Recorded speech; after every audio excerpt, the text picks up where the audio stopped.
Assalamualaikum warahmatullahi wabarakatuh.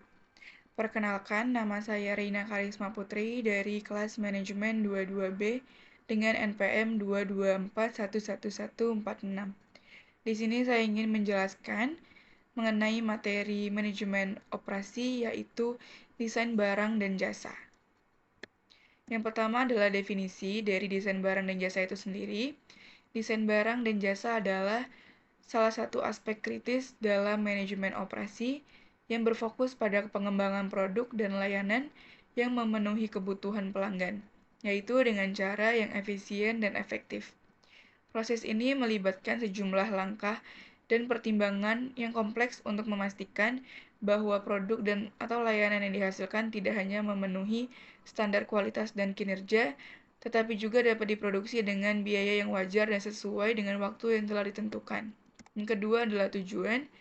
Yang pertama adalah memenuhi kebutuhan pelanggan, yaitu dengan mengidentifikasi dan memahami apa yang diinginkan dan dibutuhkan oleh pelanggan. Kedua adalah meningkatkan kepuasan pelanggan, yaitu mengembangkan produk atau layanan yang tidak hanya memenuhi tetapi juga melebihi harapan pelanggan. Ketiga adalah efisiensi produksi, yaitu mengembangkan desain yang memungkinkan produksi atau penyediaan layanan secara efisien dan ekonomis. Keempat adalah kualitas dan keandalan, yaitu memastikan bahwa produk atau layanan yang dihasilkan memiliki kualitas tinggi dan dapat diandalkan.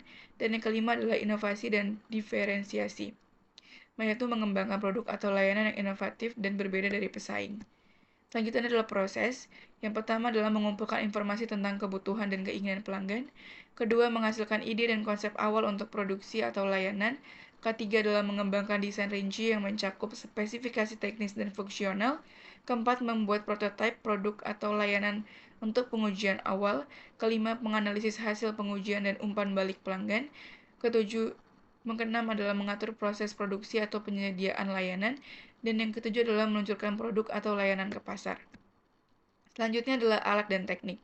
Yang pertama adalah Quality Function Deployment atau QFD, yaitu adalah alat yang digunakan untuk mengubah kebutuhan pelanggan menjadi persyaratan teknis untuk produk atau layanan.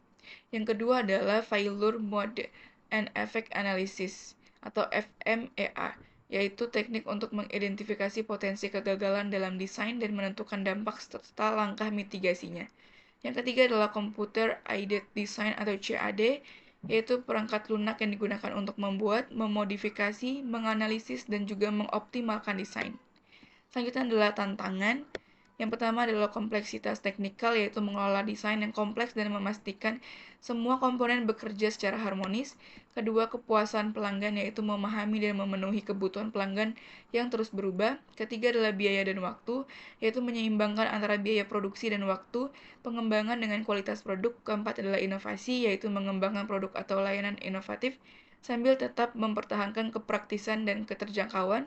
Dan yang kelima adalah regulasi dan standar, yaitu mematuhi regulasi dan standar industri yang berlaku. Selanjutnya adalah contoh implementasi. Yang pertama adalah desain barang, yaitu ada dua, yaitu otomotif, yaitu merancang mobil yang efisien, bahan bakar, aman, dan nyaman. Dan yang kedua adalah elektronik, yaitu mengembangkan smartphone dengan fitur inovatif dan desain ergonomis. Yang kedua adalah desain jasa, yang pertama adalah perbankan, merancang layanan perbankan online yang aman, mudah digunakan, dan responsif. Yang kedua adalah restoran, yaitu mengembangkan pengalaman makan yang unik dengan pelayanan cepat dan menu yang menarik. Sekian video penjelasan dari saya. Wassalamualaikum warahmatullahi wabarakatuh.